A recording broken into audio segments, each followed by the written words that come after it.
Well, welcome, Dr. Pat Davidson, to the John Rondi Show. I want to introduce how I met you. So this man was, well, I would say, the biggest guy at Excel in Hoboken, and I kept seeing you. Nice thing to be. Well, I kept seeing. I was like, this dude's a fucking monster. Like, he must do something related to exercise science. And I was so intrigued by you having a conversation with somebody else in the gym about, I think it was like weightlifting and, you know, bodybuilding, and you were on stage and things like that. And I was like, I want to get to know him. And you were lifting. I was up the next day. I think I asked you a question. And ever since then, I was like, I want to just pick this dude's brain because you seem to know a tremendous amount. And then the first day that we actually worked out together, what I learned in the hour that we worked out was like more than I've learned on any sort of YouTube video. And it just goes to show that like you could do your research, but until you talk to the guys or the girls that are doing what you want to do and you get like firsthand experience, you're really not building that knowledge. Like little things that you'll pick up on that you just won't get, you know, anywhere else. You know, I teach seminars, and like my main gig is like I wrote a book with my methodology, and I've turned it into 3 different in-person seminars, and people are always like, oh, when are you going to make them virtual? And never.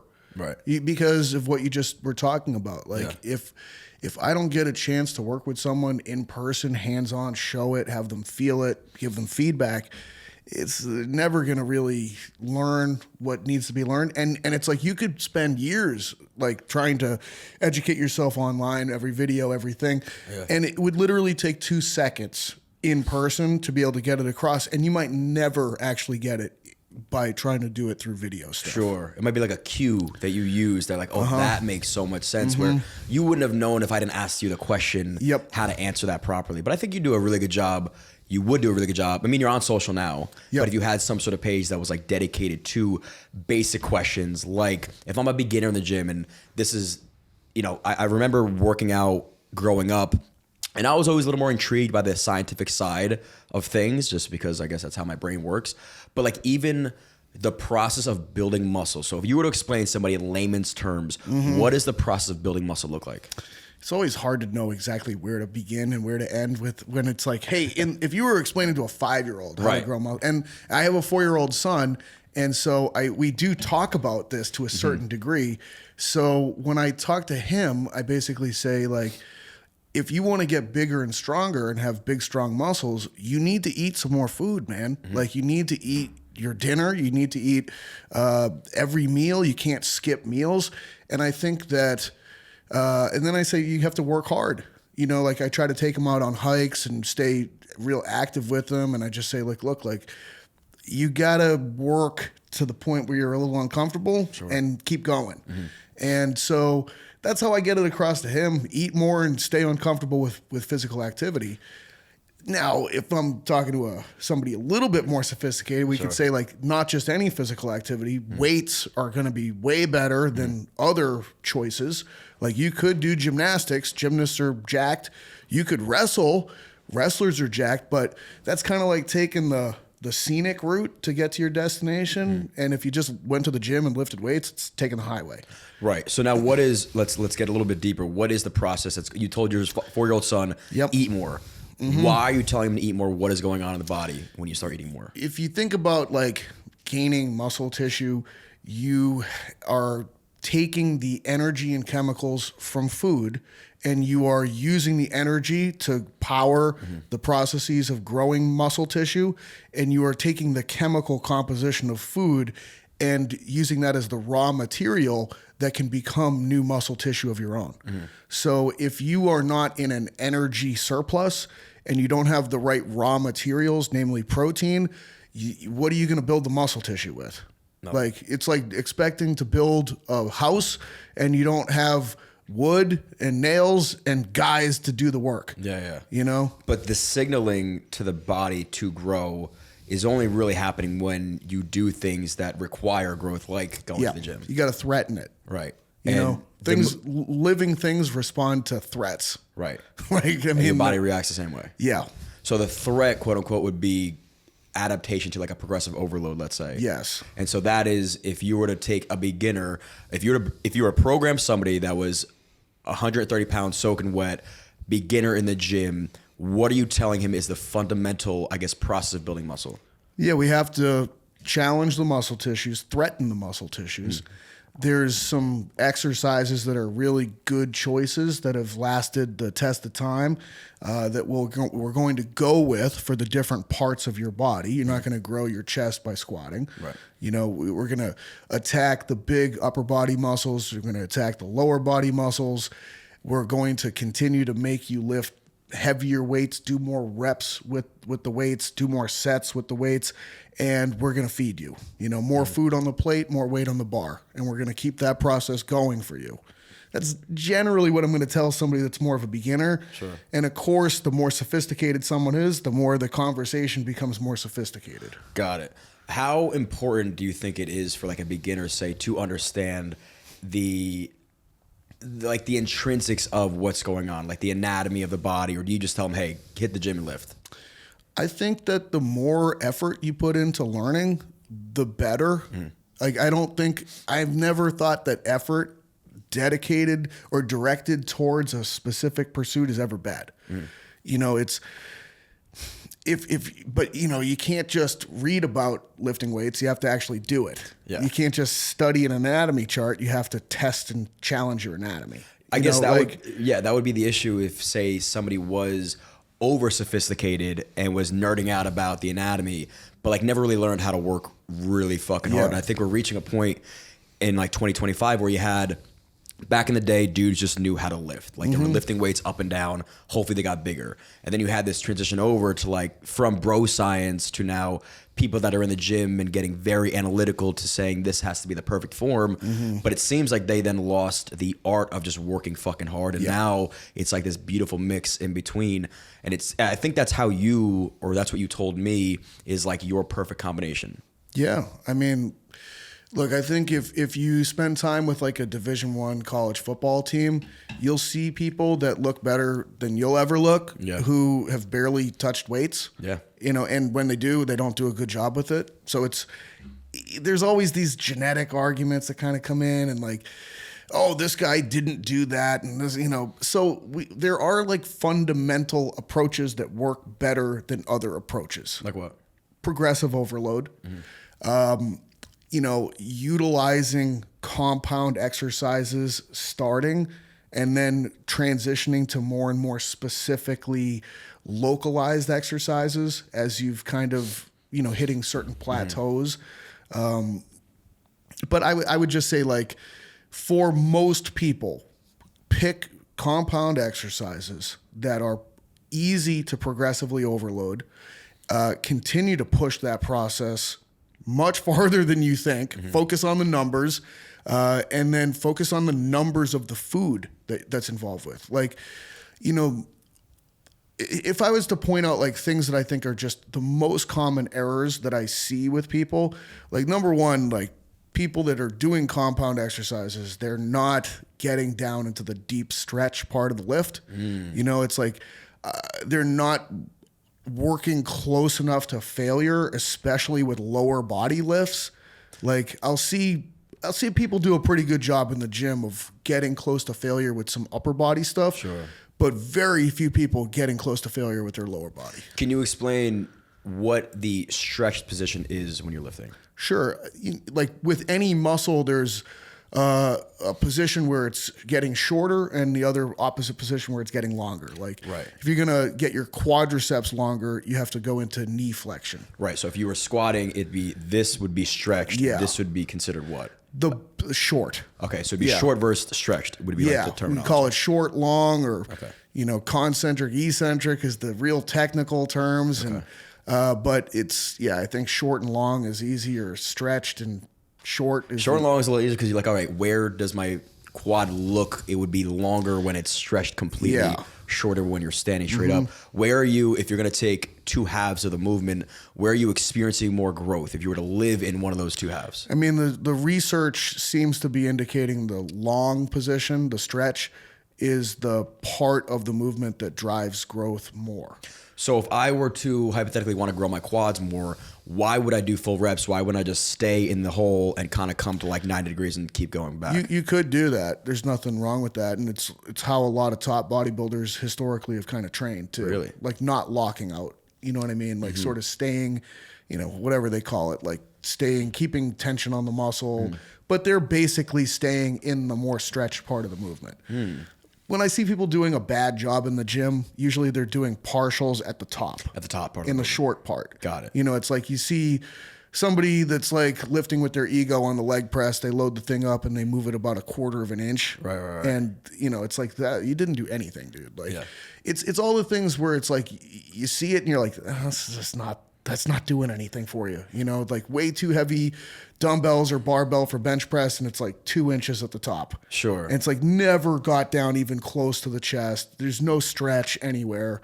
It's just like you're way better off cutting the weight in half and, you know, getting real deep with the reps. So does research state that you're better off going the bottom 50% versus a full rep?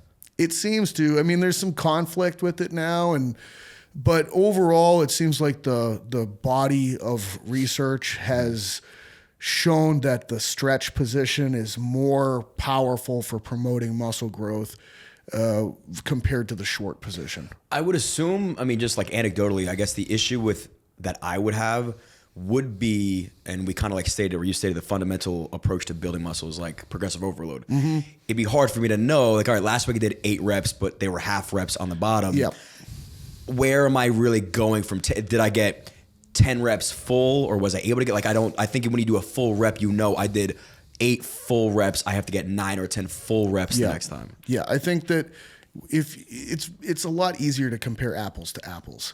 And once you start comparing apples to oranges, it's kind of guesswork. Yeah. And this is something where also when people are switching exercises too frequently, you're now like, you don't know if you're improving because you're actually adding muscle tissue. You're just learning a new exercise.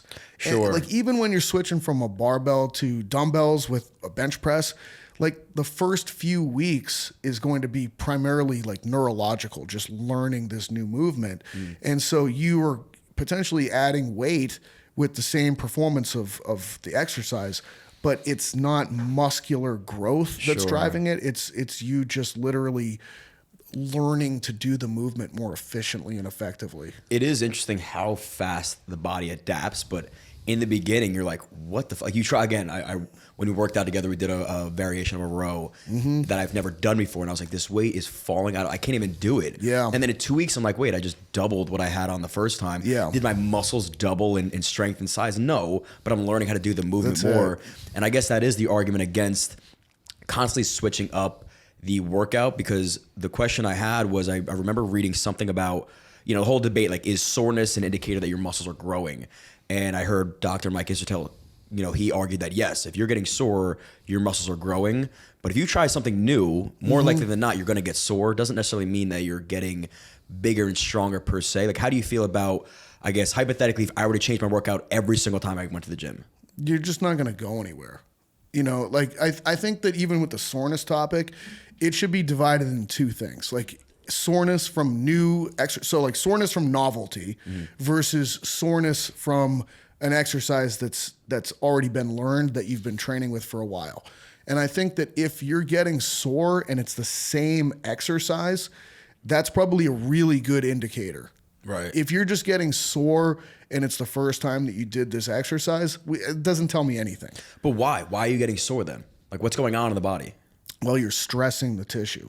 And it might not necessarily be muscle damage. Like the whole theory on like, oh, you got to break down the muscle, you have to damage them. Like, no, that's really not how it works. Like, oh, really? And the research actually shows that the more muscle damage you have, the worse. Like if you do damage it, it's not good, because you have to put the energy into repairing the tissue, not growing the tissue.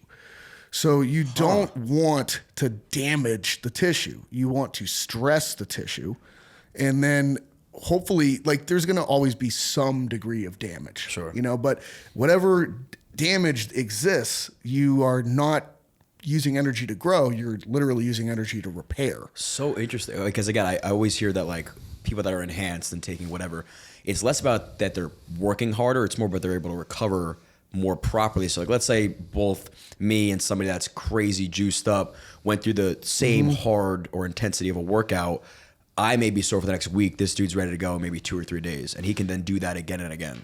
It's a weird topic. I mean, look, like when you take steroids, they don't change what your body does. They change the rate at which your body does the things that it does.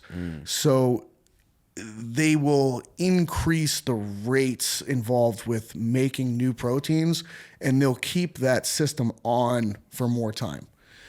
So it's like the old theory on what a good workout would be for growing muscle tissue was whatever workout increases testosterone and growth hormone internally in your body. Okay, that's the old theory. That's the old theory. That was something called the hormone hypothesis. And that's been thrown out at this point. Yeah. Like, we do know that there are certain workouts that will increase growth hormone and testosterone more than others. They're generally speaking like repeat efforts of 10 rep max with short rest, like 60 seconds between them. 3 to 5 sets of that with big compound exercises. So that'll increase the amount of growth hormone and testosterone in your body. Yes, but all it's really doing is just turning on the stress response. Right. Because that is such a horrible workout. You know what I mean? Like, that is going to be as miserable as you could possibly get. What they call that, German volume training? German volume training, specifically 10 sets of 10 with 60% of your So one rep hard. max It's with brutal. 60 seconds. It doesn't even make sets. sense. Like, I've tried it and I'm like, this doesn't even, Yeah. there's no way people are able to do this. You would probably get a good hormone response from German volume training. The problem with the hormone response stuff with exercise is it's a blip on the radar. Okay, the hormones only elevate for about 45 minutes to an hour, and then they return back to baseline. So it's, what they say is it's not enough time under the curve to have a meaningful impact. If you're on steroids, you have elevated hormones all the time. There is enormous time under the curve, and so you have taking steroids is just as much about the amount of time that you're on them for as it is like the dose. It's like you're just staying with the on button on for longer. Whereas under normal conditions, it's kind of like the on button's on and then it's off and then it's on and then it's off. Versus like when you're enhanced, it's just constant. So there's a degree to which that will probably help with recovery, but I think what it's a better term to use is just it's going to drive your adaptations much faster than it normally would. Being enhanced. Yes. Got it. But what that could lead to is now you're just bigger and stronger for the next workout that you go in for, so you can lift more weights that's more threatening and more hard. And so you might not recover, you might recover at the same time for your next workout, or it might even take longer. But while you're recovering, you're just growing at such an elevated rate, Right. But I wouldn't necessarily say that the recovery is sped up because the impact of the training session is so much more extreme. Because you're able to push. Yeah, so you might actually need more time off. Interesting. Because you're dropping a bigger hammer than you've ever dropped before, and it's more threatening, it's more damaging to the system, and you need to be able to repair, and it's a double-edged sword, and in sports, a lot of times guys are getting hurt when they're on steroids. Sure. There's more in the way of like tears and things of that nature, because I don't know if they're recovered. Like they're growing faster, they're able to produce more force, but are they fully recovered to be able to actually express it right? You know what I mean? I think that actually might be part of the problem. So That's really interesting, again, because it goes back to like what Mike Mentzer used to preach, and I know people have their opposing views on him, but he always explained that over time, his program in the beginning for a beginner would be like one workout every 4 days, which even that is very infrequent. Yeah. But he said, like, as he worked up, he'd be working out not one muscle group a week, one time a week. And then he would take a rest for 6 days. Yeah. You combine the meth he was on and the steroids he was on and how hard he was working in the gym. He couldn't afford, I think he was very cognizant of how his body was recovering. Yeah. He couldn't afford to get back in the gym every 4 days. He wasn't ready, quote unquote, yet. So do you notice that if you were programming yourself or somebody else that is a little more advanced, has more muscle on them, you're actually providing them more recovery time? So I think that like Mentzer is an interesting guy, and like, the whole high intensity training topic is an interesting one. And you know, what he did and what I think those guys did a great job with was actually following the progressive overload concept and also doing a pretty good job with record keeping. You know what I mean? They actually tracked their workouts and like drove their numbers up consistently over time. But I think that it's pretty clear from like the research and most practical experience that like the degree to which they were training from a frequency perspective was just insufficient. You know, like there's no need to take as much time between stimulating muscle groups as what they were doing. So if you take what they did well and then you just apply it on a more probably standard approach to training frequency, you're probably going to be getting the best of both worlds. But I think that if people are not tracking their performance and they're not focused on improving their performance and progressively overloading, then if you are using a high intensity training approach, it's better than what you were doing before. Literally, because the most important thing when it comes to the gym is going to be progressive overload. Right. If some, like, there's people that go all the time and they don't progressively overload. They don't understand that that is like the biggest concept to start utilizing when you're going to the gym. And so like almost everything that they're doing is like kind of irrelevant. So to me, it's almost like there's like step 1, step 2, step 3 kinds of boxes that you need to check. And box 1 is, do you know what progressive overload is? And is it featured? You know, because if it is, then you're training hard enough and you're continuing to train harder and you're moving things in the right direction. Right. So what is progressive overload? So overload is a weird word. You know what I mean? Yeah. Like, and there's no absolute certainty that it's like this number or exactly this thing. It's kind of a moving target in some ways, and it's an ambiguous term. So in my mind, it's you know that you're progressive. You know that you're in overload when you can kind of say this sucks, like this, right. Like, and there's different ways that things suck. Like this thing sucks. It's so heavy. This thing sucks. Like I've done so many reps with it. This sucks. My muscles are burning. You know, there's that you've got to be there. Like if you're training for something and it's not horrible, you're not overloading. Sure. So sometimes though, like, and you know, you kind of, it's almost, overload's weird because you might not know that you hit it until after the fact. It's like a post hoc examination. Like if you've made progress session to session, you've definitely been in overload. Okay, that was because I think the hardest part is your starting point. Like, let's say I knew balls to the wall, I can get 25 pull-ups, right? Yep. But now I know I need to progressively overload next week. I may not be able to get 25 pull-ups. So do you recommend, if you're starting somebody, to say, hey, look, you can squat 315 for 10, that's great. Your first week, you're going to do 315 for 5, let's say. It might not be hard enough to actually provide an overload. Like these topics open up these cans of worms. Yeah, you know, like you have to be close to failure to stimulate the processes that are going to grow muscle. And so how close to failure? If you've never worked out before, 5 reps short of failure is close enough. Really? Yeah. Like if you're an absolute beginner, being 5 reps away from failure is enough to stimulate growth. Because you don't really know what failure means or looks like at that point. That's the problem with even evaluating it with new people. But the main point of it is you don't have to be that close to failure if you're brand new. Okay. If you've been training for a while, you got to be right there. Okay. Like 2 reps probably is as far away from failure as you can be and have a response. Okay. So for you to grow, you have to, and you know what your failure looks like right now. Yep. You have to be 1 rep or even over rep, right? Like drop setting and things like that for you to actually grow. I don't know how much people really need things like drop sets and things like, you know, people don't track their numbers closely enough is really like one of the big things I try to get across, you know, and if you are, it's harder to see your numbers go up if you're in a calorie deficit.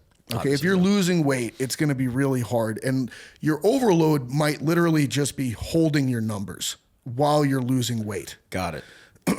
if you're in a calorie surplus and you're gaining weight, it's probably going to be pretty easy to see your numbers go up until you get to, pretty far. Like if you're holding the same weight at maintenance, it's going to be pretty challenging to see your numbers go up.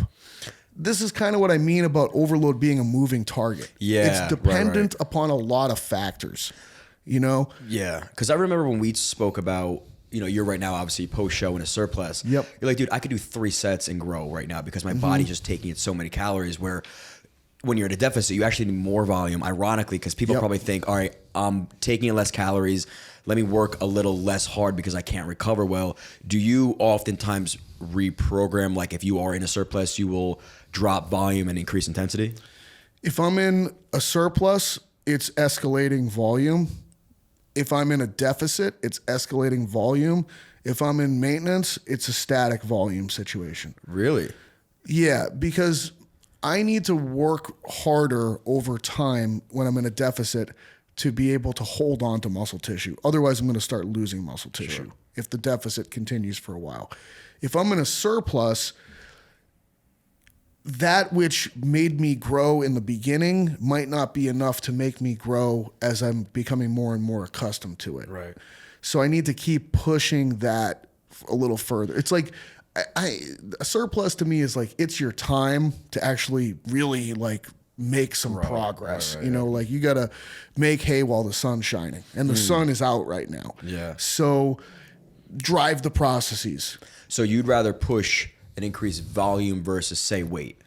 Well, I mean, I kind of mean both in some ways. Like it's almost, in an ideal world, you could always increase weight and sets and reps at the same time forever. Okay. Jeez. That doesn't happen that frequently. Sure. You know what I mean? Under the circumstance of a significant surplus, you might be able to push weight and reps and sets at the same time. Like you said, in an ideal world, you can do them all. In an ideal world, you could be in a deficit and increase weights and reps and sets all at the same time, grow muscle tissue and lose fat at the same time. Sure. The likelihood of that being able to happen, unless you're like a beginner who's a very genetically gifted person, because that can if I take a 15-year-old kid that just so happens to be like a 15-year-old Ronnie Coleman or something like that, natty, and that's someone that can probably grow muscle tissue, lose fat, handle increasing volume while being in a deficit. So it is possible to gain muscle and lose weight at the same relative time. If you're a beginner. If you're a beginner. Yeah. That's pretty much the only time. Or if you're on steroids. Yeah. Got it. If you had to pick one to increase, let's say, first week, it's a back workout, you're doing lat pull downs, 5 sets of 10 at 200 pounds, whatever it is. And that felt really good for you. Yep. The next week, are you staying at 5 sets of 10 increasing weight? Or are you going to pick, if you had to pick one? Well, I mean, look, like I'm going to increase load. You are. That's going to be your first priority. And hopefully you're beating the reps. Like beat the reps. Increase. So you're always looking to beat reps. Yeah.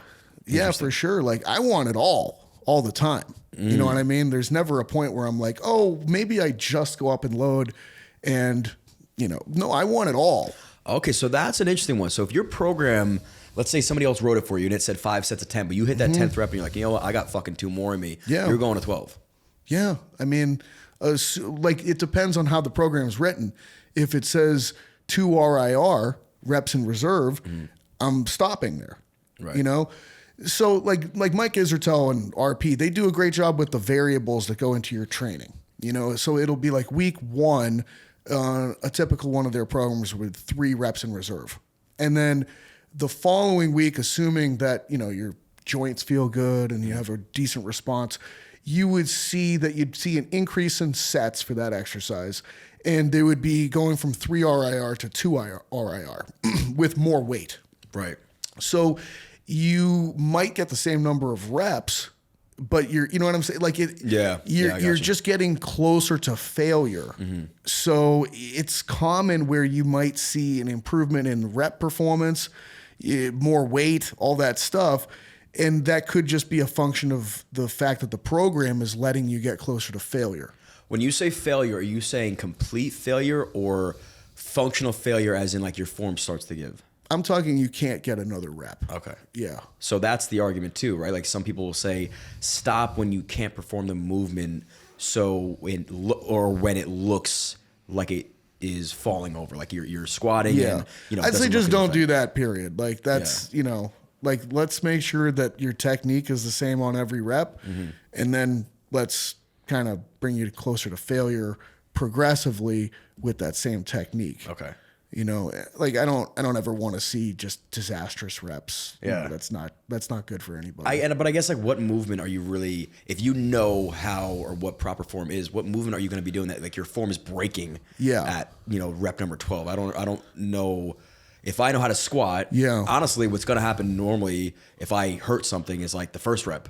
Right. Like maybe I'm not warmed up enough and I just sit down too quick and I'm like, it's not my 12th rep. Yeah. Normally I'm warmed up at that point. I'm going to fail properly, but my form is going to stay I think it's going to be the exercises where you see people start heaving and hoeing, you know what I mean? With some rowing or lateral raises or cheat bicep curls or things like that, But are you a proponent of that? Like what's the worst that happens when you cheat a bicep curl? I think that you can start to see a little bit more English. I'm okay with a little English getting involved with the set, as you're getting towards the end. Like if the last rep has more momentum put into it than the first rep, I don't think that's a bad. There's got to be some window of acceptability. You don't have to be a complete robot the entire time. Like there can be a little bit of oomph given to it. And I think that's fine. And most research on cheat reps is like it's effective, At the same time, I just don't want to see something egregious. No shit. Yeah, you're not throwing the weights around like an idiot. But I guess it goes back to like a hyperfixation on keeping perfect form. You're not going to be able to be as intense because mentally you're not there. Mentally you're thinking about, let me make sure my form is perfect. You're not saying, fuck it, I'm going to go until my shoulders fall off. And that's something we discussed when we were doing lat pull downs. I asked you the same question. You're like, listen, you wrestle, you train jiu-jitsu, your body is way more compromised doing that stuff than pulling something up and down. Yeah. Like you're not going to hurt yourself by using a little bit of body English on a lat pull down. So so people just like, I think when people take things too literal, it's like the Bible or something like that. Don't take the thing that literally. Right. Okay. Don't take the Constitution that literally. That's where you start to see problems like popping up where you're like, oh God, this extremist approach it's just stupid. Like you can't see that this is stupid. Like everybody's looking at this, you can see it's stupid. So there has to be some part of that involved. It's just hard to necessarily be exact about how much is okay. I try to, it's funny. When I'm talking to my son about certain things, like rules at school, I'm like, I don't know if you should follow every rule at school. Right. Okay. Like I don't follow every rule in life. Okay. Like a lot of life is like the hot and cold game. Okay. You got to test it a little bit. Sometimes you get a little hotter. Sometimes you get a little colder. You got to be aware enough to realize if you're getting hotter or colder. Yeah. And then just follow the feedback. So same thing, I think, with lifting technique. Play the hot and cold game a little bit. Yeah. Is it starting to just be cold and bad and like you're starting to feel things that aren't a good thing to feel? Yeah. Well, then dial it back a little bit. I use the same thing when it comes to how much weight I'm using. Like I'll really push weight during certain phases, and then it's kind of like, oh, okay, I'm starting to feel it. Like my joints are starting to get a little bit cranky. And then it's like, all right, I'm going to dial it back and we're going to be a little bit more technically focused and just get a good squeeze and that sort of a thing. And then build from there on up to the point where, hey, by now the joints are pretty healthy again. And I can really just kind of like, let it all hang out. Got it. I guess just rip. Yeah. Just go, right? Like I think the hardest part for most humans is that like this hot and cold game or progression, unless you have years, like you've been lifting for 30 plus years, you may not know what really worked for you. Like, do you take blocks and do you reflect on when I was doing, less volume, more intensity, I grew, or when I was doing chest 3 times a week versus 2 or 1, do you notice little things like that over the years? I do, but things change all the time. It's always a moving target. Like that's the problem with biology. Like you get older, things are different. When you're eating a certain way, things are different. When you're eating a different way, it's different. When you mix, it's like every little addition, mixture, you know, it's like Walter White with making the blue stuff. You know what I mean? Like you add the wrong thing and it's like, that's not it, man. That's not the real deal. Yeah. And you're like, oh, I guess I got to dial that thing back. So I think that I try to standardize things for people as much as possible. And now we can add one thing at a time and we get a sense of what did that do. A lot of people just don't have that framework to start with. Right. So it's like everything's random, everything's new all the time. There's too many moving pieces. So you have no idea what is actually creating the change or the problem or anything else. Too much, I think, uncertainty too. Like, again, I know when I am in the gym and I'm like unsure about my exercise selection and rep range and all these things, like that's where I'm not growing at all. Because you're in the gym and it's less about that I'm just not putting the work in, because now I'm mentally checked out. I'm like, is this really working for me? I think that's the worst mindset to have going to the gym is, number one, uncertainty of what I'm actually going to do, and then lack of confidence that this workout is actually benefiting me in some way. So I want to talk about exercise selection with you. If you took go through every body part of the human body, if you had one exercise to do for each of them, what would it be? You start with chest. So the way I break things down, just as like to step back, zoom out a little bit, is there's squat patterns, hinge patterns, pushing and pulling patterns, and horizontal pushing and pulling and vertical pushing and pulling. So I then drop an exercise into those categories. Okay. And generally speaking, the first thing I'm going to do is put a compound exercise in those categories. So that means multiple joints moving at the same time. So for something like a chest, which is going to fall into horizontal push, I need some kind of a bench press movement. But it doesn't have to be barbell bench press. It could be a seated machine press. It could be a dumbbell press. It could be the Smith machine. There's a lot of options. So when I'm thinking about this, like I just want to make sure that it's something that the person can do comfortably and through a full range of motion, and that they're going to be able to progress it properly without problems like, pain or joint things starting to flare up on them. And the approach that I put together in what I use is I always want people to start with the most external support and feedback as possible with the exercise. So what I'm like, support is like machines provide a ton of support. Sure. Like there's a backrest, there's a seat, there's handles that are on tracks. It's way more supportive and it's way more likely that they're going to do it right as compared to anything. When I start removing support, the probabilities are not in your favor that you're going to do it right. A standing cable press, that could be a complete disaster. So why would you ever remove support? The way I look at it and categorize it is in sports, I call this concept ground. In sports, I have a category of lowest ground athletes all the way up to highest ground athletes. And lowest ground athletes are individuals like divers in the Olympics, skateboarders, surfers, snowboarders. High ground athletes are power lifters, interior linemen in football. And so it's how much stuff are you interacting with in your sport, like physical objects that are pushing on you and you're pushing on them. How immovable are those objects? How much do those objects deform? Those are all characteristics of ground. And so diving, I think, is the lowest ground sport I can think of. You're just in the air. Like you're on the board. Springboard diving, even lower ground than platform diving. The springboard deforms and then you're just in the air. Right. Skateboarding, very low ground. The characteristics that make you a great low ground athlete are the ability to turn and tumble through space with your body. Okay. On the complete flip side, with high ground athletes, it's your ability to prevent yourself from being turned and tumbled by external forces. Understood. So the best very high ground athletes in the world, if I tried to put them into the low ground sports, they'd be a disaster and they might die. Okay. If I took the best low ground athletes and I tried to put them into the highest ground sports, they would be a disaster. They also might die. Yeah. You know, if I took whoever wins the gold medal in the X Games at skateboarding and I had them play left guard this coming weekend, you know, Chris Jones might kill them. Death, actual death. Yeah. And if I have the starting left tackles from the NFL try to enter the half pipe on a skateboard, they also might die.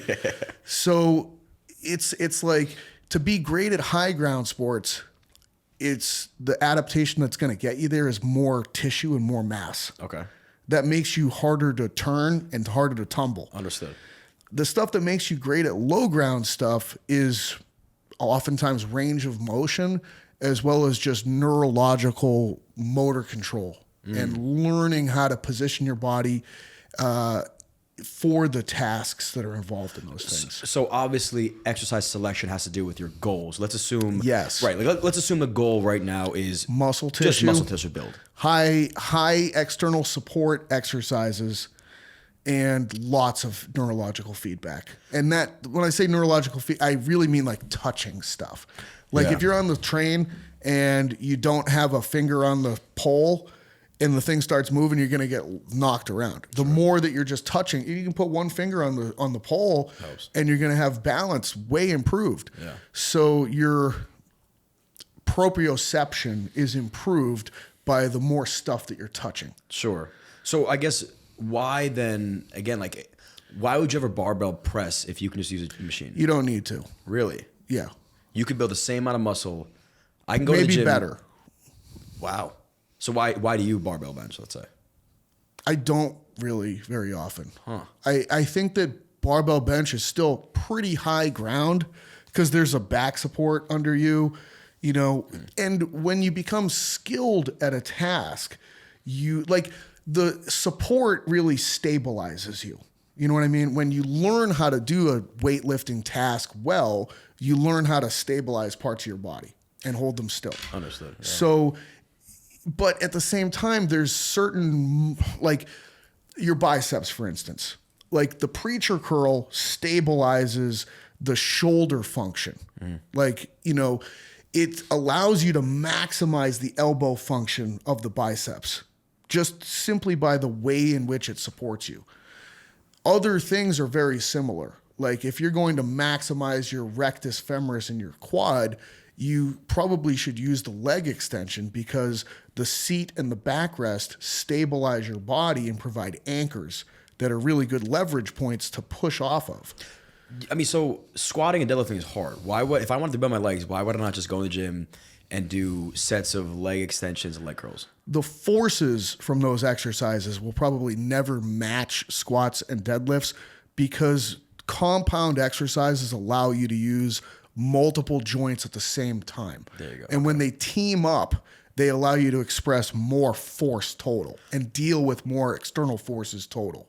Okay. So that's the answer that I was looking for, only because I was always so unsure about that. So it does make sense, like you said, if you want to just always do like a supported chest press versus say like a barbell press, do you think it's harder for me to like truly reach actual fatigue on a machine versus say a barbell? I think it's easier to get to fatigue on the machine because with the barbell, you always have the opportunity to trap yourself under it, to fail, and to Right, gotcha. unless you have a spotter or something like that. With the machine, if you fail, you just put it down. And you can even get little partials in the stretch position on the machine at the end, which basically count as full reps from a growth perspective.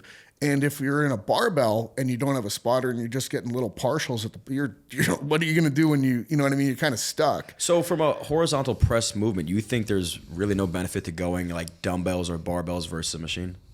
No, it's not like an added benefit. You don't get any bonus points in muscle growth for like being a tough guy. Yeah. And using exactly. weights. I think that's like the whole ego thing is if you want to grow big and strong and have that dense hard look, you got to barbell press. And no, it's just totally unnecessary. And the machines are just getting better and better.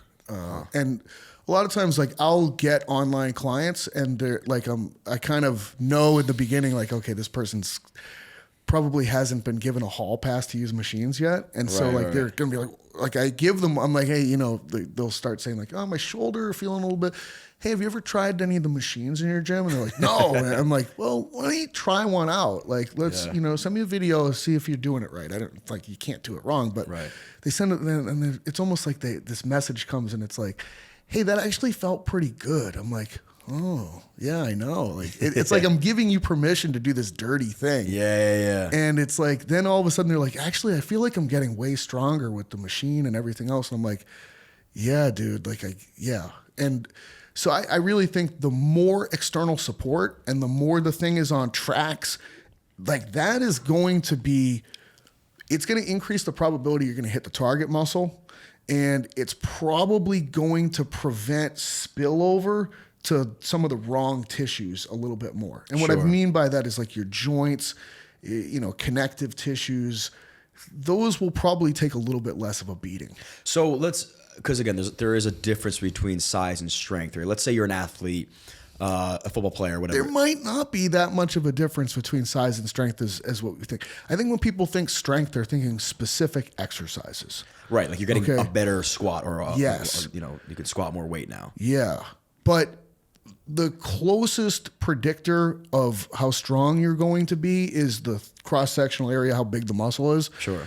And so if it's just that we, what muscle bench presses? A lot of them, and different people, certain proportions, more triceps, more chest, more delts. And like you could still bench and not be a great chest bencher. You know what I'm saying? Like, sure, yeah. But if we were to evaluate like your pec fly, like a cable fly or a dumbbell fly, you might expose that your chest isn't really that strong. Yeah. So I think that we tend to lump strength in with very specific exercises, but strong at what is always my question.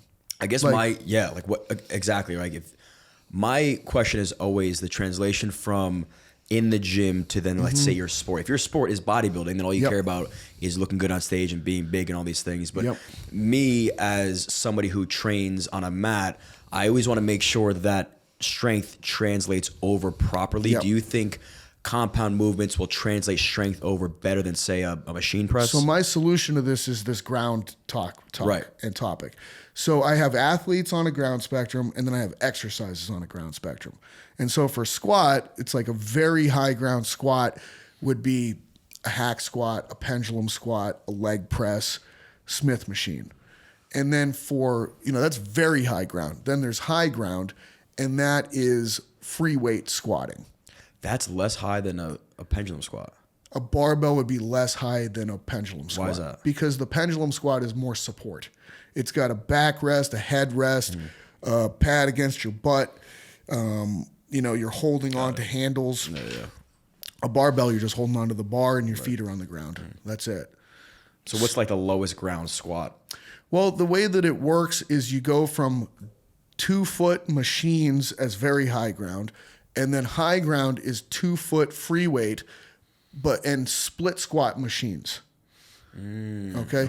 Then moderate ground is split squat free weight, and there's a way that you can change there's planes of motion: sagittal plane, frontal plane, transverse plane. Frontal plane is like making a snow angel or a jumping jack, or taking your body weight and lateralizing it, like shifting it left and right. You can frontal plane squat. Okay. So moderate ground is sagittal plane split squat free weights and frontal plane split squat machine. When you're saying frontal plane, this is a hard thing to get across in a conversation, and it's something that people are completely unaware of. Right. Okay. So if I had 5 minutes with you in the gym, I'd show it to you and be like, oh my God, my inner thigh feels like it's going to rip off the bone, and the side of my butt feels like it's going to have an alien explode out of it. So it's like the tissues themselves, like frontal plane tissues for your legs, are the inner thigh, the adductor, and the glute med. So you're saying like even let's take like a split squat, positioning of your foot can change it from being a higher ground versus lower ground. more where your center of mass is. Right. And take your center of mass, but I'd take it from being between your feet, and I would shift it to being over 1 foot or the other foot. Understood. Yeah. And by doing that, it completely changes which muscles you're going to use. Right, and I think that's the issue too. Is like somebody writes on the program Bulgarian split squats, which fucking suck regardless of how you're doing them. But where you put the weight is going to change the movement or what it does to your body pretty drastically. Yes. And I guess what you're saying now is if I am training to look good, feel good, be strong, but also be an athlete, say doing a sport like jiu-jitsu or football, say, you'd rather me do something that's a little bit lower ground? Yes, and that involves being able to take your center of mass and being able to shift it side to side effectively and rapidly. And when you're able to shift your center of mass, it changes your ability to rotate in space. Right. So if you were to look at a Major League Baseball pitcher and where their center of mass is while they're throwing the ball, it first is over the foot that's on the rubber when they're in their windup, okay?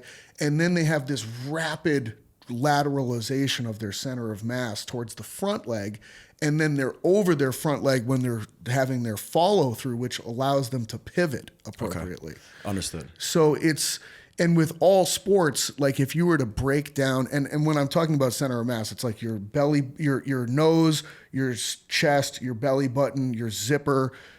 Can I take that and as a unit move it over 1 foot or the other?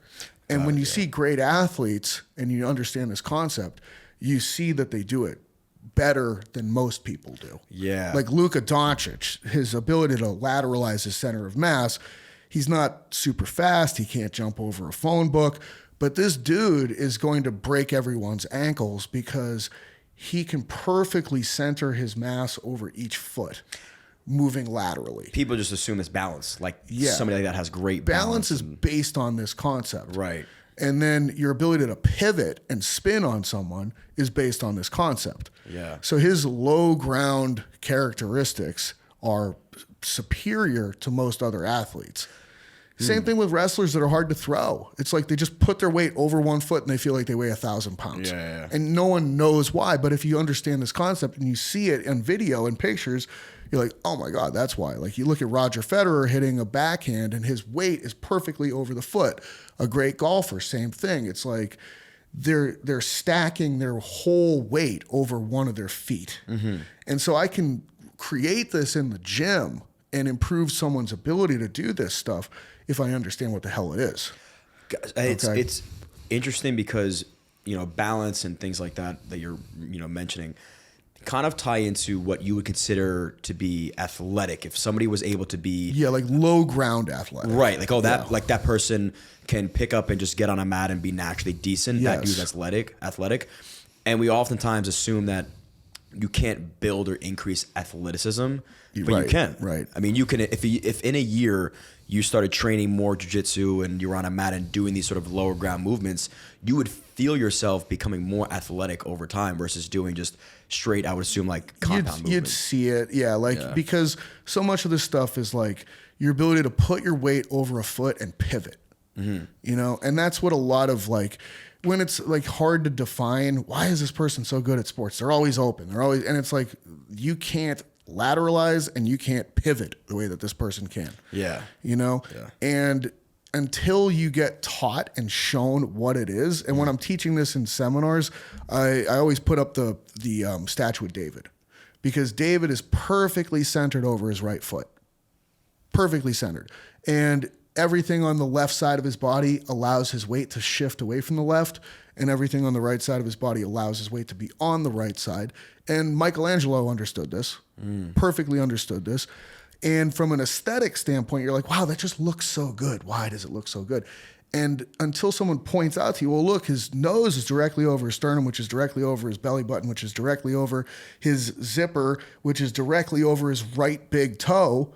You're like, oh yeah, it is. Look at that, huh? What does that mean? And it means that he's able to control his center of mass laterally. That's so interesting. And that is the prerequisite for you to be able to pivot and spin at a very high rate. And if you want to throw a discus really far, if you want to throw a baseball super hard, if you want to hit a golf ball a country mile, these athletes that don't look like they should be able to do that, they're doing this. They don't know that they're doing this, and most people aren't even aware that this is a thing. But once you see it and you're like, oh, that's why that person won the gold medal in speed skating, because they just perfectly put everything over each foot as they go back and forth between their strides. It's like, oh yeah, and that other person didn't. Their head is outside their foot, or their pelvis never made it over there, or whatever. And then when you recreate this stuff with exercises, it's like, wow, my inner thigh feels like it's going to pop. My glute feels like it's going to explode. Like, wow. But that doesn't necessarily mean you're going to look like a bodybuilder when you do these movements. No. And I think that's like the whole, I remember growing up when I was young, you had the association of like superheroes looked a certain way and did certain things. So I remember watching UFC for the first time, and I would look at their bodies and I'd be like, well, he's so skinny. He has no leg mat. Why is he able to do this? Shouldn't he look way? And I would see the guy that was jacked, and I would say, he's going to win. Yep. And then he wouldn't win. I'd be so confused. And so my question is, let's assume it's because there's all different types of sports, but because I'm the one asking the question, if you're training to also be, you want to be big and strong, but you want that to translate over well to a sport like a martial art or jiu-jitsu, what type of movements would you recommend? First of all, I think you have to win the genetic lottery for that to happen. Yeah. Because a lot of times the adaptations that are going to happen from the things that are going to get you really jacked are going to hurt your ability to do what I'm talking about here. Like what? Well, the more muscular, so I don't think that the only things that change in your body from a shape perspective are the muscles. I think the actual shape of your skeleton changes. And I think what generally happens is your rib cage, like a rib cage should be pretty round, almost like a barrel. And when you do a ton of, bench pressing, lat pull downs, squatting, deadlifting, I think that what's happening is it's getting squished front to back and getting wider side to side. So it's changing from like a barrel to more of like a 2x4. Okay. And it's not the right shape to turn anymore. Okay. So like if you wanted something to turn, it should be shaped more like a ball. Right. Okay. And if it wanted to prevent something from turning, it should be shaped more like a rectangle. Right. And I think that rectangular shape is a really good shape to assume if you're trying to prevent yourself from turning, which is what you're trying to do when you're lifting weights. Like a power lifter. Yeah, like the worst thing that could happen to you while you're bench pressing is you turn. Or while you're squatting that you turn. So I think neurologically you start the process by learning how to not turn. And then you will layer tissues down and change the shape of structures to help the process of not turning, because that'll make it more energy efficient to not turn. So I don't think anyone's done any research with examining the shape of the skeleton from the process of getting stronger and lifting weights. I would love to see some of this start to be examined. Yeah. But if you ever watch wrestlers and bodybuilders go for a jog, it looks weird. It just is a herky-jerky rotational thing. And if they tried to throw a ball, it's like herky-jerky. It doesn't rotate right. It's not the right shape to smoothly turn. Same thing happens with the pelvis. So like a great Muay Thai kick is just this smooth pivot. It just turns in space. Boom, boom, boom. Like if I'm looking down at you from a blimp, it should look round and it should turn easy.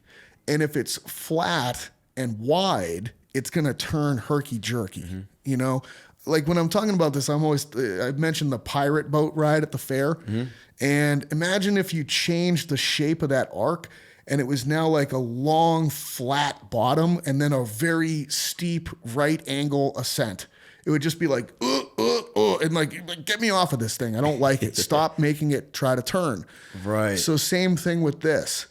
So I think that like with certain sports and athletes too, they're afraid to lift. Like quarterbacks historically, Tom Brady made like this thing that got him mocked with the TB12 method. But while his training might not have actually led to anything, it might have avoided maladaptations that could have happened with more traditional approaches. So what I want to do is have a more fundamental understanding of adaptations and maladaptations, and potentially not just take away the maladaptations from more low ground athletes, but give them exercises that actually improve their characteristics. And I think if you know what those things are, Now all of a sudden we can explore them and try to progressively overload them in their own way, which I don't think necessarily means more weight, but could just mean spinning it faster. I think it's like you just said, you take a wrestler and make him run or throw a football. It's like, why does he not know how to throw a football? Yeah. But then you take an athlete, let's say somebody that's just born, he could kind of do everything, pick up a ball and do it. Yep. You put him on a mat and you expect them to do really well. And you're like, wait, why are they getting crushed? Do you want, I guess, like this stiff, like, do you recommend compound movements for then somebody that's going to be it's going to be wrestling or jiu-jitsu? So I think I think that the weight room is potentially a good tool for everybody. And the only way it's going to be a good tool is if the things that you're doing are done right. And I think that you have to learn all these patterns, like, squat, hinge, push, pull. And the easiest place to learn them is with the very high ground versions of the exercises. Right. And then what I want to do to progress you is, if you're low ground, I have to keep stripping away support and feedback until you're doing something that has like no support, no feedback, open space. And at that point, it's probably going to match your needs for your sport. Okay. And we have the right place for you to do the majority of your exercise. So you consider jiu-jitsu a higher ground sport?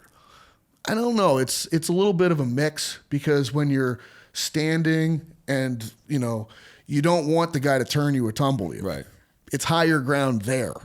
But then all of a sudden there's parts where you want to turn on someone, and there's spinning parts, like when you're trying to rip an arm bar off on somebody. Yeah. Or be able to change positions quickly. Depends on your game, I guess, too. Yeah, very much so. How you approach the sport. Very much so. That's okay. So so let's take wrestling, for example, would be a little bit higher ground of a sport than probably as the weight classes go up, it gets more and more high ground. So you would have your heavier weight jiu-jitsu grapplers or wrestlers doing these pendulum squats. More on that side of the spectrum. And then the smaller dudes, you'd have them doing sort of like a split squat routine. Yeah, the lowest ground ones are a lateral stance. So like a wide stance, and getting into the frontal plane from there. Yeah, okay. So they're going to be doing stuff more from that place, but they're going to be operating on the lower ground versions of the exercises. So would you recommend, like, for a sport like this, a combination of both, like maybe starting the workout with a pendulum squat and then doing split squats at the end? I don't even know if I have the answer. Like, I think that this, like, the number of people even in my profession that know what I'm talking about is very few. Okay. And so like, number one, it's not being used enough conceptual, like in practice. Like, first of all, the concept isn't understood. Then the concept isn't being applied on a level where we have enough information to be able to make statements. So in theory, to me, I think that we make needs analyses for athletes. Okay. And part of that needs analysis, in my mind, should be this ground concept. And the athlete needs to be paired with exercises that match the sport in terms of how much support and feedback is associated with sport activities. Yeah. Then the question would be, well, how much of their total training volume should be exactly in that domain? And how much should be spread out across the other domains? And I don't have any answer for that at this point. I could speculate and say 75% of their volume should be in a corresponding ground domain, and then the remaining 25 could be spread out. Sure. I have no idea. Yeah. So this is like a page 6 topic when we haven't even figured out the page 1 story. There's just so much going. Okay. So like you said before, you really have to hit the genetic jackpot to be able to look like a bodybuilder and also wrestle or grapple like a jiu-jitsu. I mean, from experience, I know that if I'm leaner, working out less, holding on to less muscle, I feel better on a mat. But then I look at myself in the mirror, and it's like this constant game of, I look in the mirror, I'm like, I'm too skinny, I got to start lifting more. I lift too much, my lower back gets tight. I'm squatting a lot more, but I can't even level change when I'm trying to take a shot. And now I have to stop lifting as much. And then you have this like equilibrium of, I like being a little bit thicker, so I have a little more pressure when I try to pass or things like that, and hold on to strength. But I know it's like this hard game to play of I can't gain too much weight and can't get too stiff, or else I'm gonna hop on a mat and my back is gonna be wrecked. Like I noticed when I got back into a routine of more lifting, less training, I was putting on mass pretty quickly, but my lower back and my knees were cooked. I couldn't get back on a mat once a week was too much for me. Right. You know, so it's like a weird, you don't know what to do. It's tough, man. Yeah. And like, I think that higher ground, lower body exercises might help with the knees because again, I think it's going to put more stress directly into the muscle tissue, right, and a little bit less into the connective tissues, because the chances that it's going to be performed like just more perfectly are higher. So maybe like I should maybe pendulum squat versus a barbell squat. I would advise that from that perspective of taking away the side effects of exercise. Yeah. You know, because I think the more competent the performance of the exercise, the less side effects. Okay. But at the same time, I can't promise that it's going to lead to this panacea for jiu-jitsu. Yeah. You know what I mean? Because I think that it's not in the same ground domain as jiu-jitsu. Yeah. So it's like, you know, like I said, with most of these things, like earlier topics, it's a moving target. It's always what I mean. It's mentally a moving target. Like one day I want to be really, really good at jiu-jitsu. The next day you get in a weight room, you're like, fuck, I want to be bigger and stronger and get good at it. So you're always going to change mentally how, I guess, you perceive yourself and what you want for your life. And I think that's the biggest thing is acknowledging what your goal actually is and not wavering on what that goal is when things get a little bit hard mentally and you say, I'm out. I want to go back to the other side. If I've got a competitive jiu-jitsu athlete and that's all they care about, like I'm still going to use the gym to help with their training, you know? And what I'm going to do is I'm going to try to create a really distinct profile for this person. And part of that's going to be their table tests of range of motion. Like I know that they need to have this much hip flexion, this much internal rotation, this much extension, etc. Same thing with their upper body, with their shoulders. And so I'm going to try to get them stronger within the window of acceptable range of motion, you know, because as they make those adaptations, I might start seeing, okay, their bench press went up by 20 pounds over the last 6 weeks, but I lost 20 degrees of internal rotation at their shoulder. And that's worse. That's too much. So it's always like, I look at it like, how much can I rob Peter to pay Paul? Well, I have to make acceptable windows of this. And then I operate inside those windows. And as soon as it's bordering on too much, well, we just hold right there from a performance standpoint with these exercises. And you know, we allow for other things to either, it's kind of like climbing a mountain, okay? Because if you go up too fast in one day, you're probably going to get mountain sickness. And it's not a good, so you have to go up a little bit. And like, hey, we could have gone up a little bit more if we had to, but it's not a good idea. Let's hold this place and camp out for the night, eat and recover. Yeah. We regain our energy and then we can make another push. Yeah. So I have all these key performance indicators. And if it's a jiu-jitsu athlete, I'm going to have table tests. I'm going to have an aerobic test.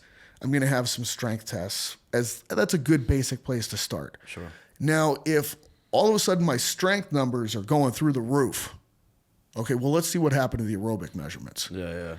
Well, now the aerobic system is falling apart. Yeah. We pushed it too far here. We're not pushing this anymore over here on the strength side. We're going to try to hold it with maintenance volume and really push the aerobic system right now to be able to get it back to acceptable levels.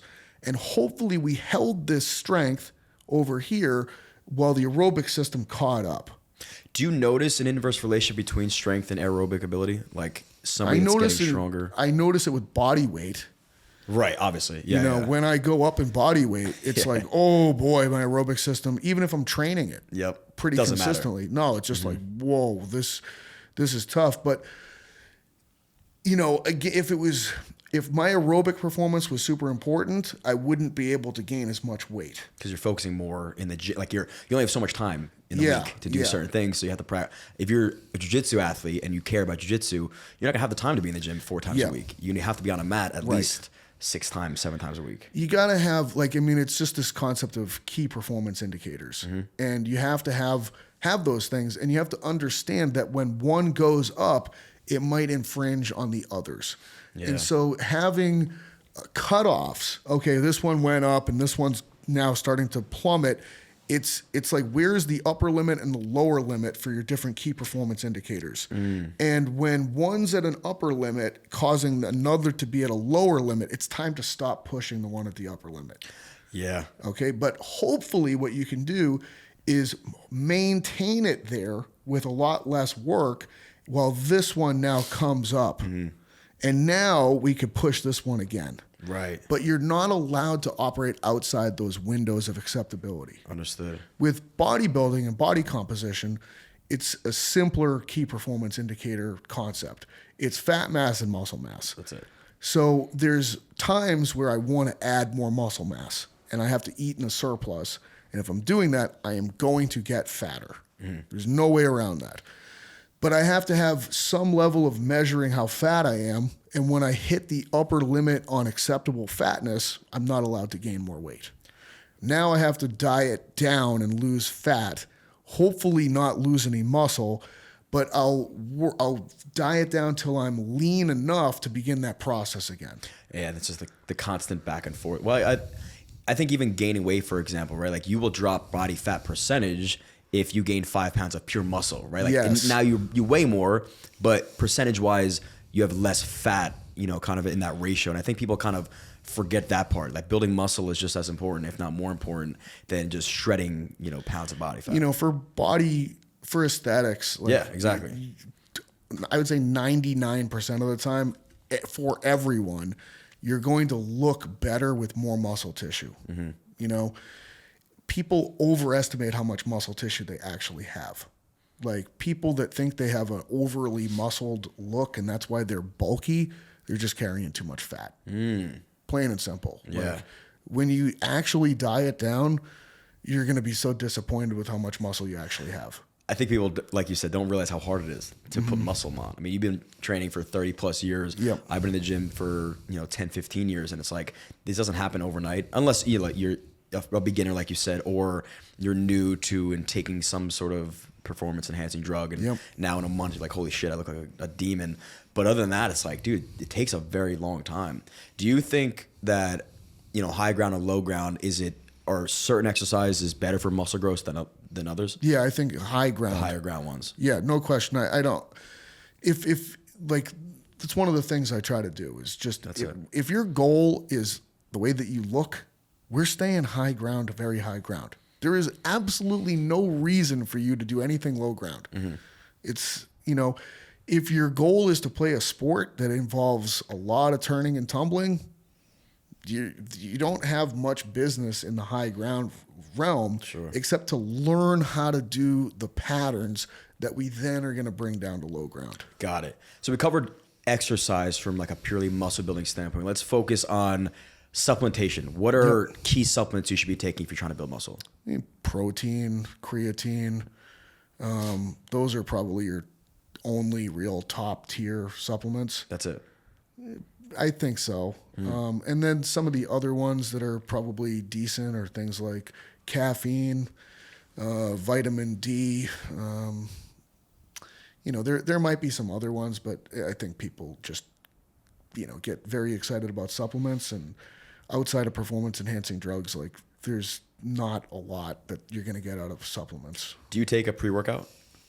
I have coffee in the morning.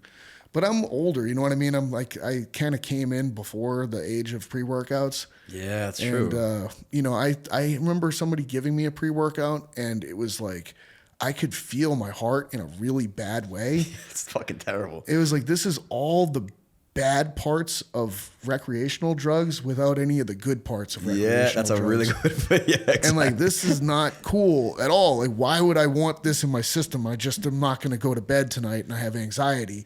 Yeah, it's almost like sometimes you take so much pre-workout, you're workout is fueled by anxiety. Like I just want this feeling to go away, so I have to work out really hard so I forget about it. Yeah, it just made me very concerned about a lot of things. Yeah. And I was like, I don't want this experience at all. Like I actually had to go home. I was training and competing in strongman, and I was just having a rough day. And one of the guys was like, here, just try this. And I was like, all right. And I was like, this is bad, dude. Like this is really bad. Do you remember what you took?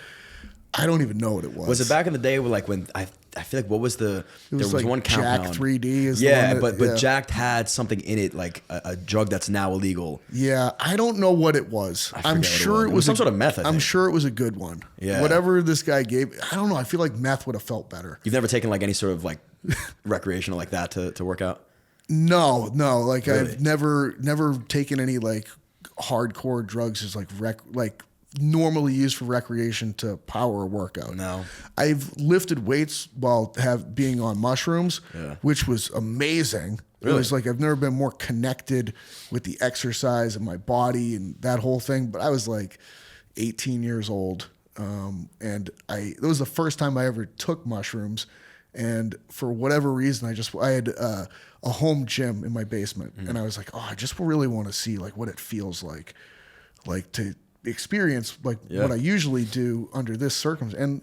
And mushrooms are a cool drug. Like they're pretty cool, very expansive from a thought process standpoint. Like it was like I just remember looking at the weights and like kind of being mystified by them for a little while. I'm like, this is such a weird concept. Like, like someone really did figure out that like you can drastically change the way that your body looks and creates output from just these things. Yeah. It took you 30 minutes before you actually worked out. You were just thinking about it. It might have. It like, definitely might have. Really cool.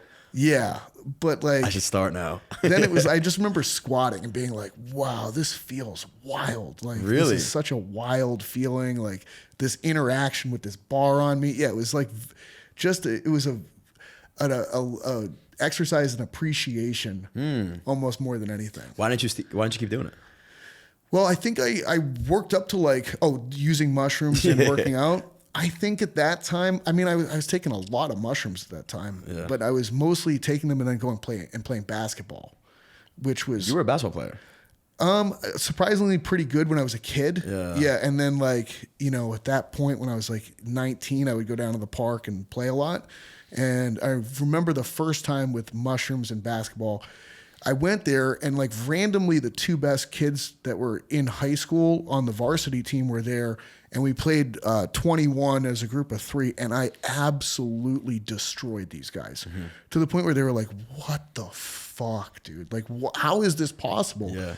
But like it literally looked like there was a chute that was between my hand and the hoop that I just needed to put the ball into, and it would just travel like the pool on the computer where it puts the lines down. So crazy. So I like literally couldn't miss. And then it was like, it just felt like I was like Neo in the Matrix. You know what I mean? Like, okay, I just understand how to dribble and how to move through space to go by you easily. And and like watching the ball when they shot it and just knowing where the rebound was going to go from the path of it and just being there. It was crazy. It's wild. It puts life in perspective. Your perspective on your own reality sometimes is just an illusion. Like you think these things and they don't have to be true. And then you take drugs like that. You're like, wait a minute. All these things I thought, this never even came across my mind. This is how I could be operating, Right. It's just such a hyper present experience. It's like I'm not worried or thinking about anything from my past or, speculating negatively about my future. I'm just literally experiencing this to the peak of presentness. And it's like how kids are. Yeah. Kids are constantly in like a flow state. And I don't think we realize how much blockage we have in life. Like we think there are reasons why we're not growing in the gym, say, but maybe it's just because you're in the gym and you're thinking about everything else going on that you went an hour and you really didn't work out that hard because you're depressed or you're thinking about other things. I do think a good degree of childhood trauma is very effective for gym progress, though. That is for sure. Like, you need some fuel sometimes. You absolutely They say like sometimes too happy. You're too happy. You can't. I get to the gym. I'm too happy. Sometimes I'm like, I'm good. I'm gonna go back home, man. I think the gym is a good way to take you out of that because you have to be present under something heavy. That's where it goes back to like we talked about exercise selection, and yeah, like maybe a chest supported row or you know a press on the machine is great, but there's no better feeling than putting a squat bar or a barbell on your back and saying I'm gonna go until I literally cannot go, or I'm gonna use a weight that I've never used before. That fear, like that CNS, you know, kind of triggers like the euphoria after the fact. You're not getting that from a machine, and I think sometimes you know the gym is more than just building muscle. And you need an excitement to get there. I'm not excited to sit on this and hit a machine for 10 reps. I'm excited to hit a max squat, say, you know. I think that there's a lot of factors. You know what I mean? Like when I talk about ground, it's not the only factor. It's just like, I'm always interested in like, what are the factors that no one else has thought of that are important, like enormously important, and like reframing the way that you examine the same thing that you've been looking at for years. Yeah. You know?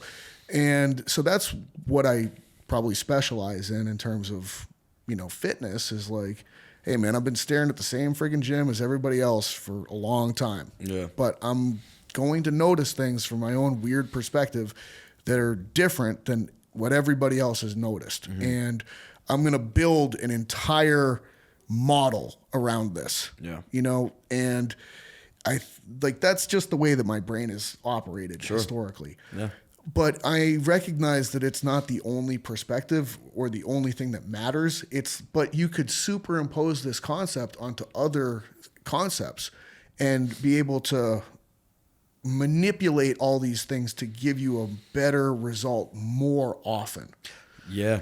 So, you know, in terms of that stimulation of being able to go get something, you know, I don't think that... I think you could get the same thing out of a leg press as you could with a squat. I think you could get it out of a pendulum squat with a squat. It's just, have you actually challenged yourself with some of the other variables like range of motion and progressive overload? You know, because I'll be honest, like a deep leg press is nastier for me than a squat. And like, I have to be so there when I'm doing that thing, because it's like, this is so gnarly. If I'm not 100% in on this set, like it's not even going to happen. Like you have to be so there. Like the present moment mindset is so important in weightlifting. I think a lot of people will go to the gym as casuals and they'll be on their phone and they'll kind of mess around. It's like, you're never going to be able. And I think again, that's why I am a proponent for myself for the compound movements. For whatever reason, it's easier for me to mentally check in and say, all right, I have this to do today on barbell squats. I don't care if it's 2 sets. I got those out of the way. I'm kind of locked in now. Now I'm more mentally into the mind, my mind to muscle connection is there when I go and do my hamstring, RDLs or whatever it might be. And for whatever reason, it's hard for me to start a workout doing some sort of like machine, I hear that. I think, I just finished a couple of flow books. So like that topic is sort of fresh for me. And, one of the things that gets brought up with it often is that whatever it is that you're doing, that has to have some threat involved with it. That's why like big wave surfing puts people into it so fast, or like these extreme sport athletes are the examples they always go with flow state. And so there's got to be like this frustration part in the beginning, like kind of working on something they're having a hard time, and then there has to be like this, oh shit, if I don't get this, something bad could happen. Yeah, you know what I mean? Like this wave could kill me. This jump I'm trying to do with my BMX bike could kill me. And that puts people into that state. Boom. Yeah. So the weight room, it's kind of similar. Yeah. Like there's times where I'm like, this is fucking gnarly. Yeah. Like what happens if this shit doesn't go right? Like something bad is definitely going to happen. And if you're progressively overloading almost anything, you can get it there. Right. It just takes a little bit of time sometimes. What is the like, oh shit movement for you that like always gets you there? The leg press for me. Really? Like that thing is kind of like, I've had some issues with it in the past. I feel like I'm pretty... It's like a traumatizing. Yes, for sure. I'm like, too. Oh my God. I tore my, This could go real bad, dude. Yeah. Like, yeah. I remember I'm like, I forgot what I did. I tore it or and it dropped on me, and I was like, I'll never leg press the same mentally again. And it's like an athlete trying to get back on a field after tearing an ACL. Like you're never gonna play. It's very hard for you to play the same, trying to make the same cut that you did that ruined or shattered your knee. Yeah, you know? Yeah, for sure. Yeah. What, as far as performance enhancing drugs, if somebody were to start taking something, where do you recommend they start? Well, I am a big believer in measuring things, so I think that people should really get blood work done. And because steroids are not healthy, you know what I mean? They're like, I don't think that anyone can make a reasonable case to showing that they're like actually health promoting. Sure. You know, they're generally going to lead to like worse lipid profiles over time, and exposure to bad lipid profiles, linear relationship with, you know, cardiovascular problems. So I think that you have to, number one, get yourself into a good place of health. Okay. You know, now it's tricky because like there's all this TRT stuff that's kind of coming out, and if it's really TRT, it's just the levels that you're supposed to have. And I would say if your levels are way below, like hormones should be in a window of acceptability for health. Okay. If they're below that window, not good. If they're above that window, not good. So if you're truly at TRT and that exogenous dose is putting you in the acceptable window for health, great. You're probably going to see health benefits. Right. If you're like, I'm just going to go to the fucking gas station because I want to get huge, you got to accept the fact that when you're pushing that stuff, there's going to be some downsides from a health perspective. So it's, in my mind, it's like you have to get yourself to the point where you're healthy enough first, and then you push the drugs, and you push them until you're unhealthy, and then you back off the drugs until you're healthy enough, and then you push the drugs and you back off the drugs. It's the same thing as the fatness and weight gain. You know, it's like, and the people that coach me that I work with, it's generally a 16-week push and then about an 8-week off. And of whatever you're adding into your like, and it's off, you know, like just, and it's not really off because the half-life of the drug is long with like esters and oils and things like that. Like 8 weeks, at the end of 8 weeks, I'm still on steroids. You know what I mean? If you tested, you would still test. Probably. It might be getting down to the point where it's like not detectable. Do you feel, sorry for cutting off, do you feel differently now that you're kind of quote unquote off versus when you're full gear on? It depends on if it's a fat loss period or a weight gain period. Right, because you're going to feel different anyway based on what you're eating. Yeah, so I guess you know, with contest prep, by the end, you just feel fucking terrible. It's just indescribable terrible. Yeah. And you're on all the drugs in the world, and they're just not making a dent. That's you know fucking what I mean? insane. Like you can have 20 times the levels of normal male testosterone pumping through your body and zero sex drive. Wow. Because the food is just that low. Like the body fat's that low where you're literally in survival mode, and the last thing that a organism that's in survival mode is thinking about is reproducing. Right. That makes sense. So versus, you know, off-season weight gain and you're pumping some gear through your system and you're just like, fuck it or kill it. Like that's basically when you push maleness as far as it can go, the end of the male spectrum is fuck it or kill it. Primal. Yeah. At that point. What is anecdotally or like, and that's a weird place to be. I don't think you want to be like that. You know, it's not the coolest place to be. You know what I mean? Because you're just like, whoa, whoa. Like literally it's just grunting, and it's sort of like, it's like, I want to kill this rival, or I want to impregnate this woman. Yeah. Yeah. That's it. And that's like, well, I can't impregnate because I'm infertile, but I want to try anyways, you know, like, even this tree over here is starting to look pretty good. So it's, you know, those are the things that are noticeable. What is the most effective, either anecdotally or through other people, drug that you could take? You know, I think most people, it's like you're taking testosterone as the backbone. Sure. And where people get in trouble is they pump too much testosterone. Really? Yeah, it's like it's going to increase red blood cell count too much. That's the most dangerous thing with steroids. Is red blood cells getting out of control, because that will kill you immediately. Really? Yeah, because it can cause a heart attack. Like if your blood is basically sludge and you're trying to pump that through your system, it's too much work for the heart. Right. So if you're on a ton of test, that's one of the effects of testosterone. Your hematocrit and your hemoglobin levels go way too high. Sure.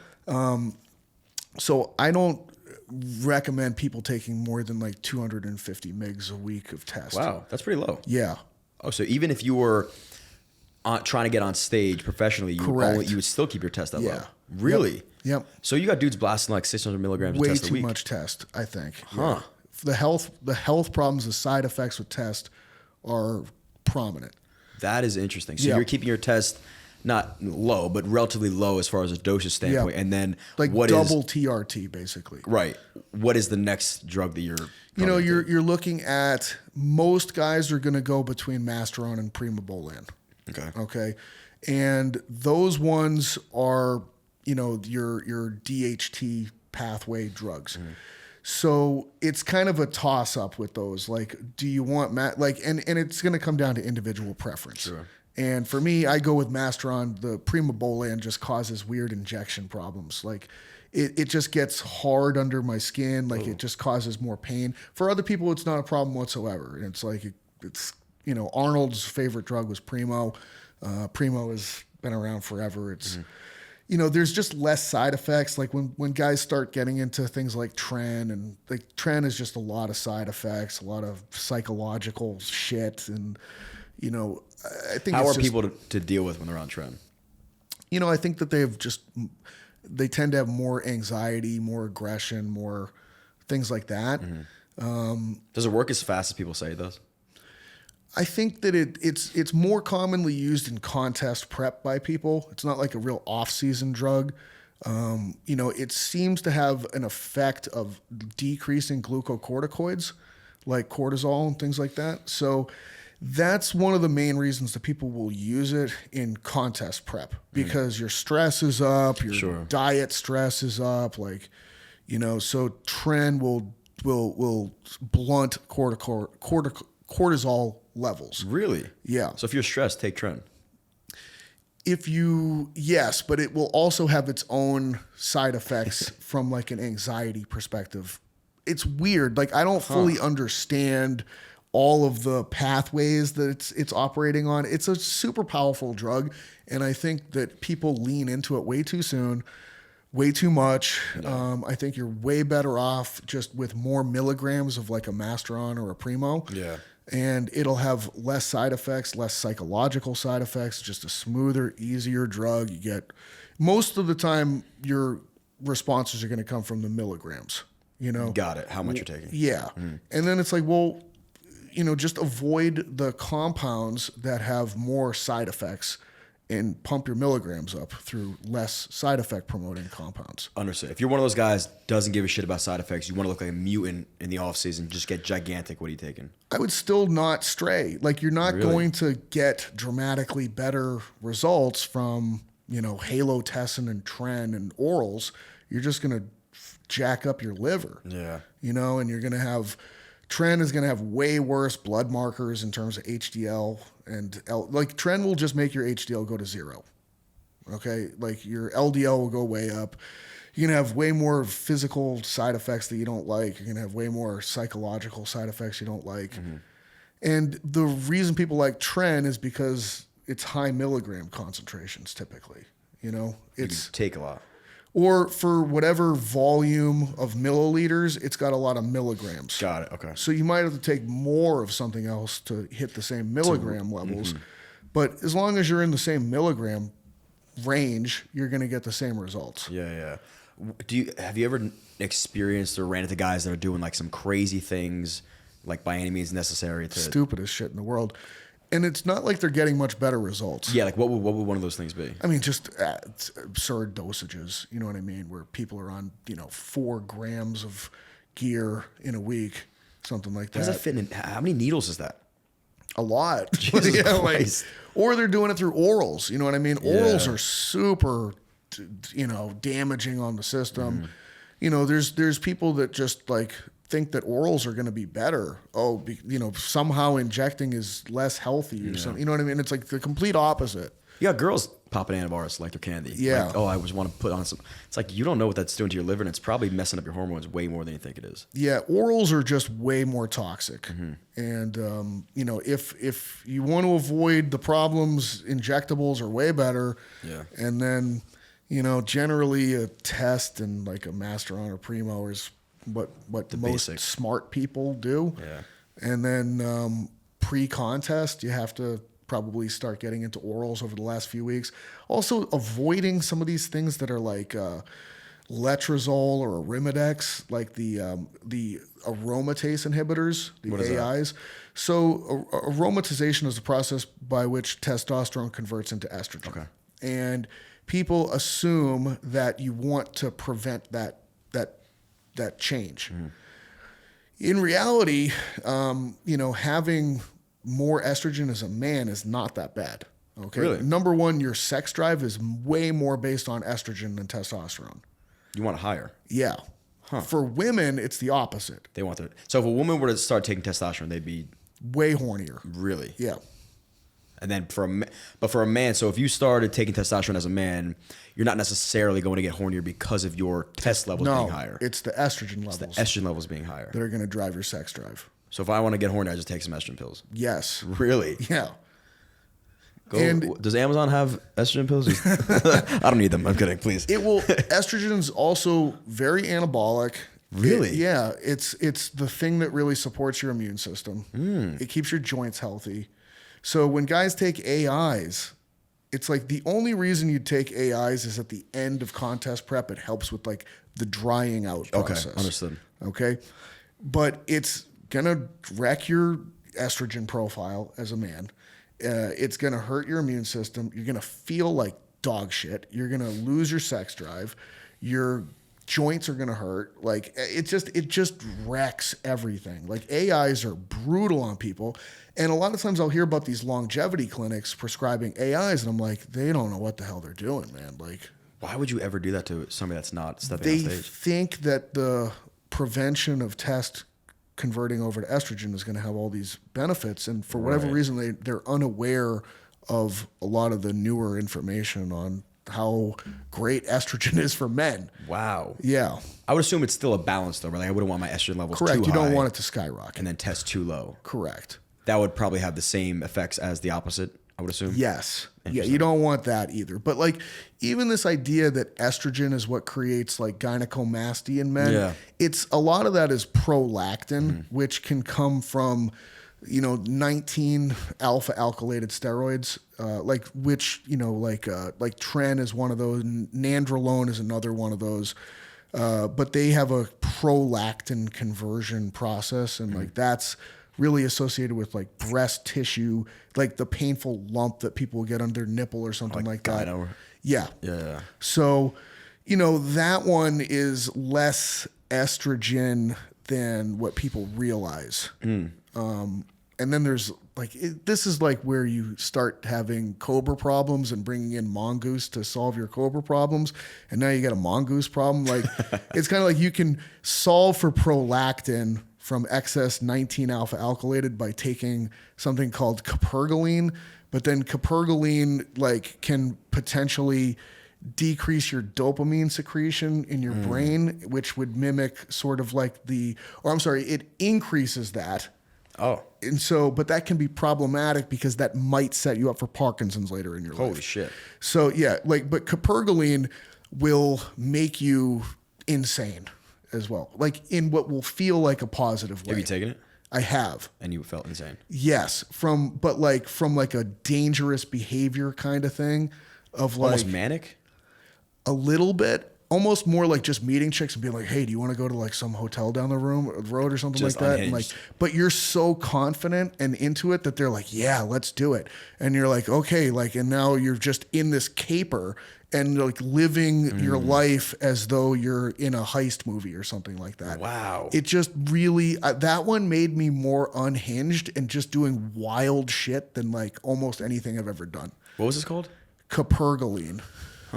Amazon has that again? Yeah, we need some estrogen. It blocks estrogen blocks prolactin levels in a man that can happen with steroids, but then it escalates the parts of your brain involved with dopamine secretion. So is there any other way to naturally block prolactin levels in a man? I think capergoline is like one of the only. I've never even heard of that. Yeah. It gets sometimes pronounced as cabergoline too, but like Cabergoline. Yeah, cabergoline. It's an interesting drug. There's some really wild, interesting drugs that exist.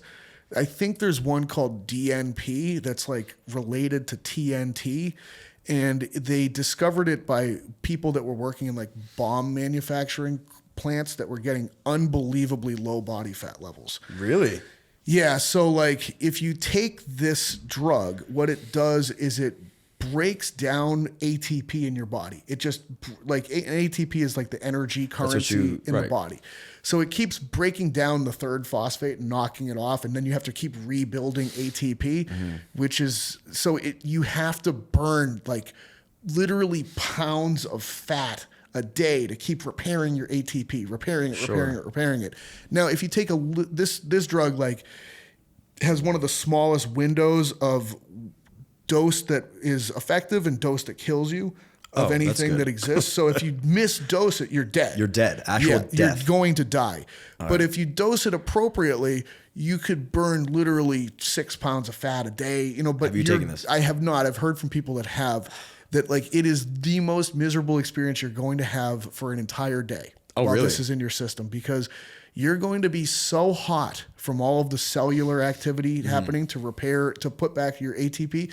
It's like living in a horrible sauna for 24 hours. And like, you're just going to be sweating and uncomfortable on a level that like, you're just not ready for. And it's the length of time and it's just unrelenting.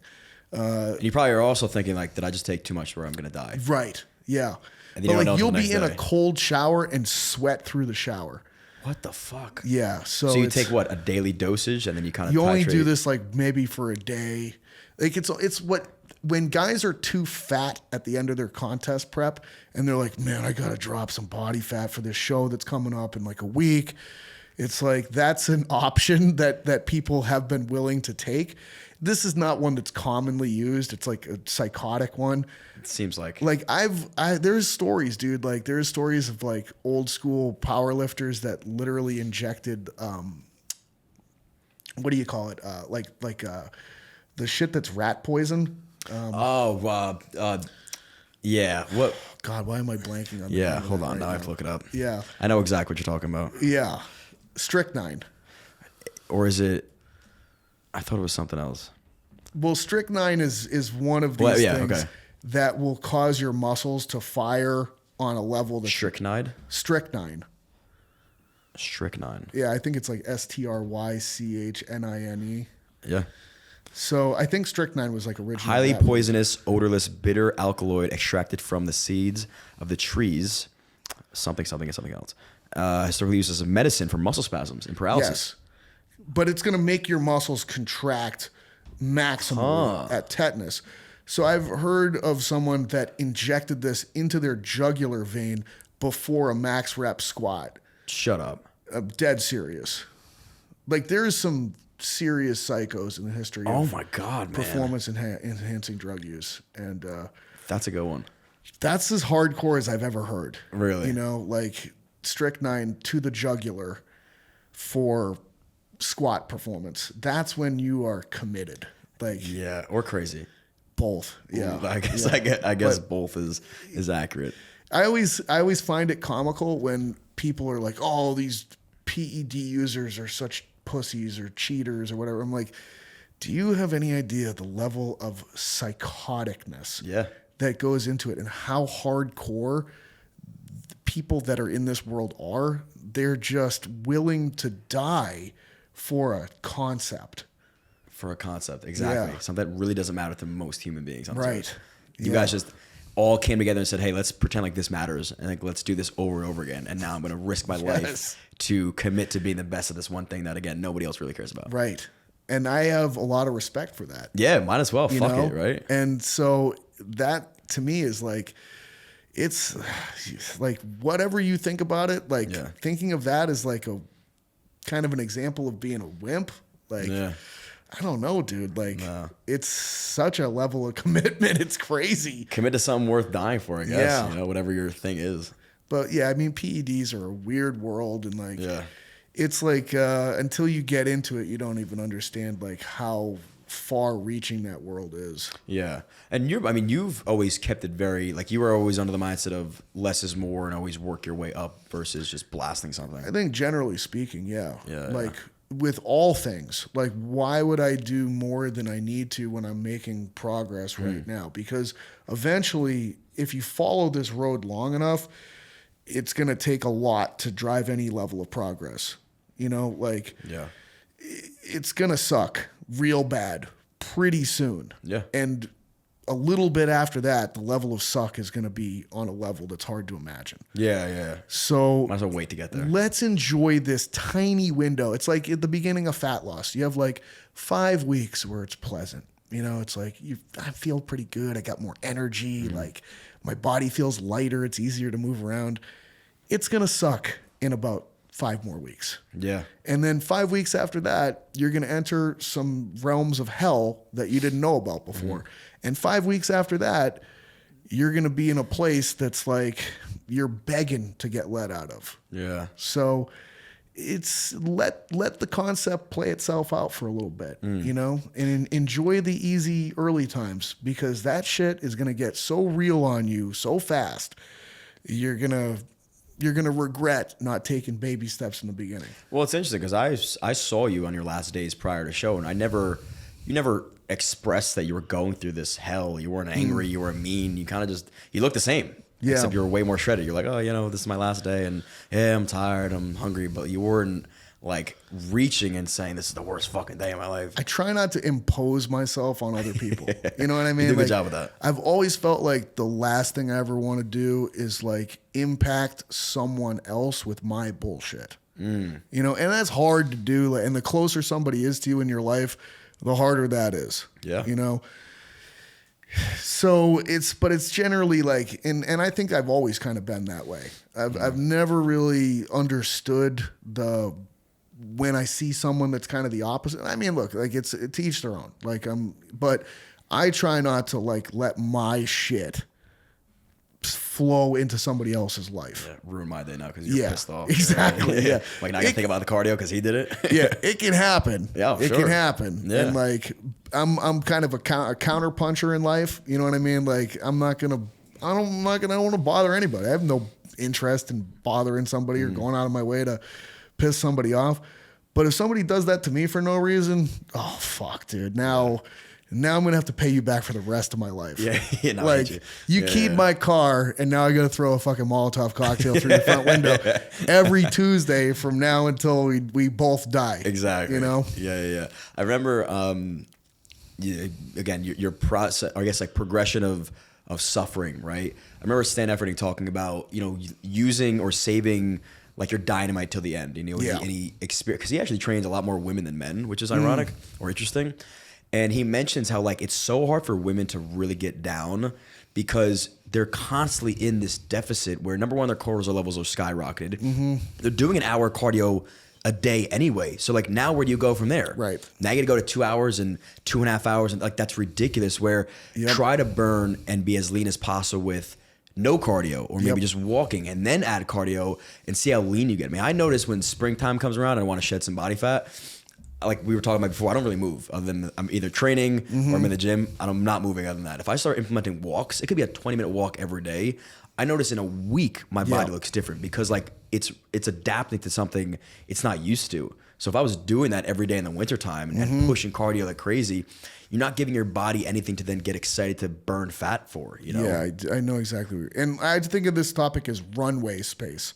Yeah. You know, how much runway do you have left? Right. And I think most things work that way when you really start analyzing them. Yeah. And people don't approach things with trying to maximize runway distance. You know, and I'm always trying to maximize runway distance. Yeah. And a lot of times it's like the phase you're in right now is going to be the opposite of the next phase that you're going to be in. Yep. And by attacking this phase the way that it's meant to be, you're building runway phase for the next phase. Yeah. So like fat loss, you're building runway for muscle gain. Sure. You know, the leaner you get, the more you can overeat before you're too fat in the future. Yeah, exactly. You know? Yeah. And then really the fatter you are, the easier it is to burn fat in under those conditions, but you don't want to get too fat. Then it's just like unnecessary and difficult. And takes too long. You're just carrying around a bunch of shit you don't need. Okay.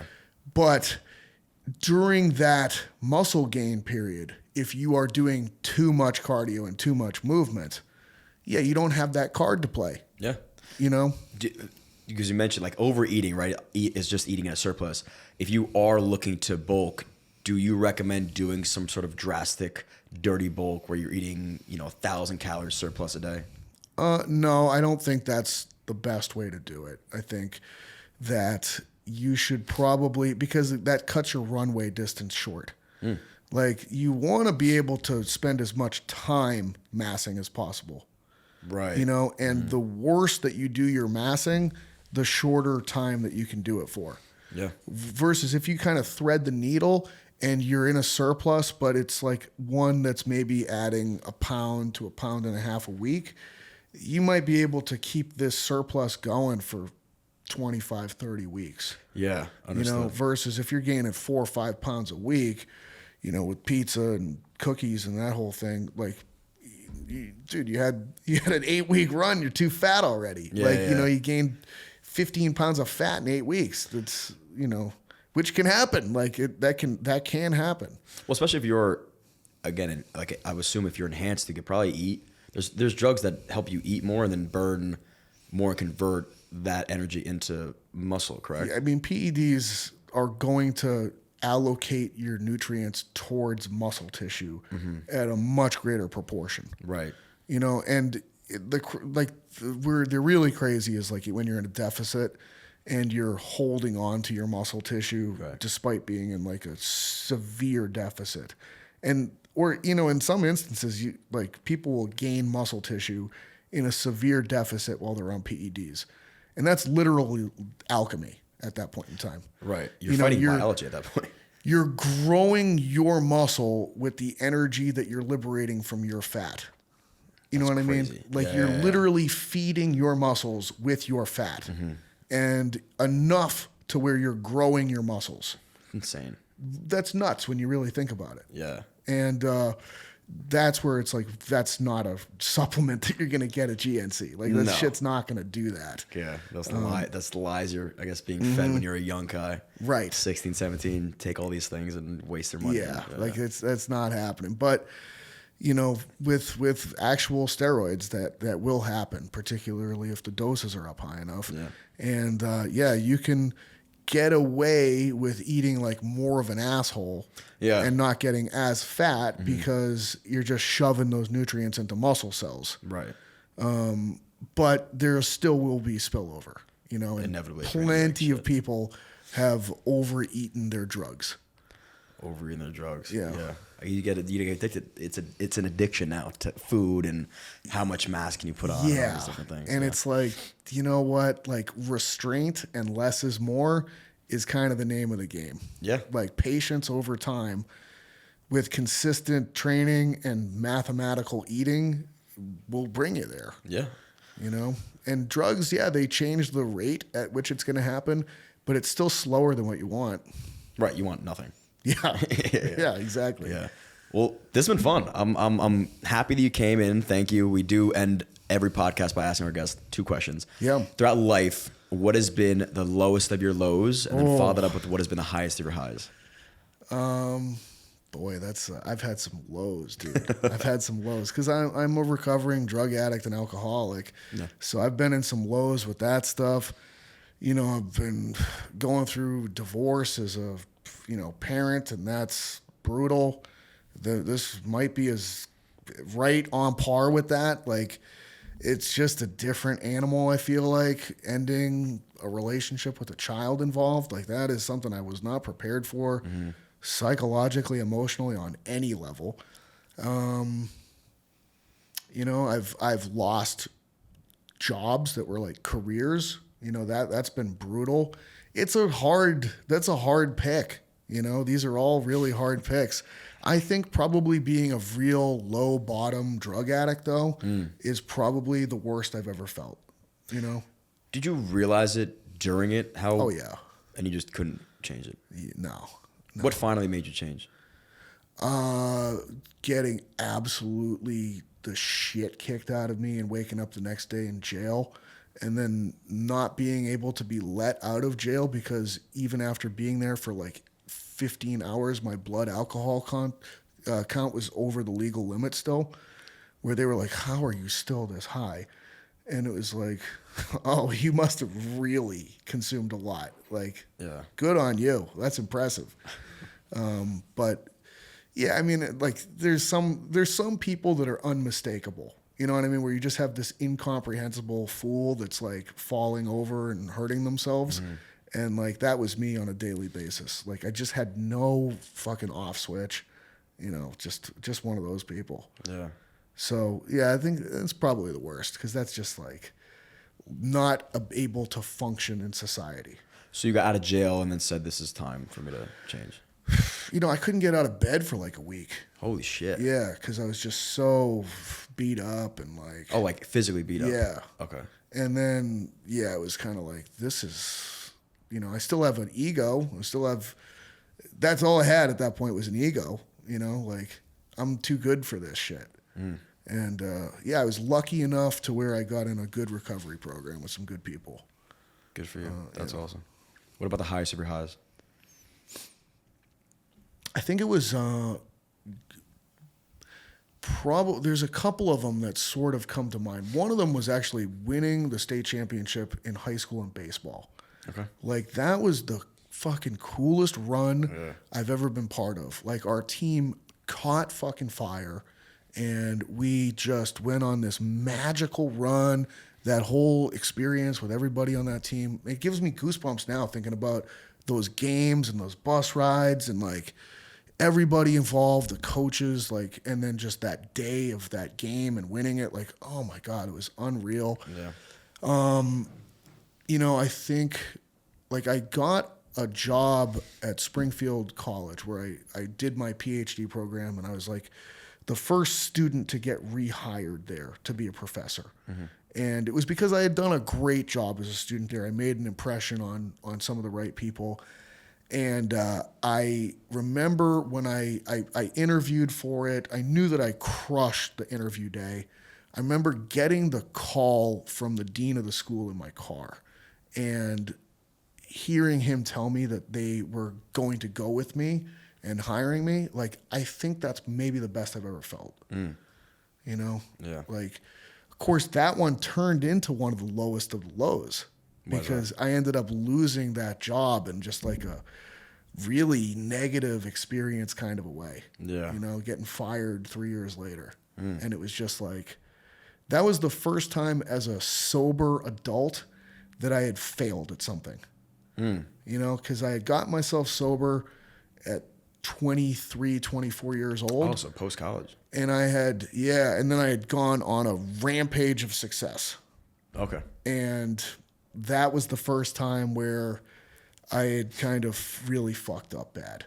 And so it's weird how, you know, that was the beginning of sort of realizing the double-edged sword of a lot of things. Like, this seems like the best thing that ever happened to me, and it turned into one of the worst things that ever happened to me. Yeah. And like, as I've gotten older, I've had this happen a few times in different parts of my life, and I'm beginning to have a greater appreciation for how fragile these things can be. Sure. You know? Because they work inversely as well. Like the lows can suddenly turn into highs very quickly, and in moments that you may not even realize, like what you're going through right now with the divorce, there will be a silver lining, whatever it may be in the future, that it may hit you out of nowhere. And now that's the new high that you've experienced. You know? I really think that the greatest strengths inside of each person and inside human society and culture overall can come from the most unlikely of places. Absolutely. You know, and it's like a distant little drum beat could be the start of it. Yeah. and that thing can start catching fire and going to more people and creating this collective, powerful, churning hoofbeat of like a thundering herd. And that kind of momentum that one person can capture, other people can jump onto. That's the stuff that like changes lives, changes stories, changes humanity, changes civilization, changes the entire perspective of the whole world. Yeah, absolutely. And you never know where that could come from. For sure. Yeah. Where can the audience find you? My Instagram is a pretty central hub for me. It's at Dr. Pat Davidson, Dr. Pat Davidson. Got it. So that's always a good one. That's it. All right. That's it for today, everybody. Like, subscribe, share. Cheers.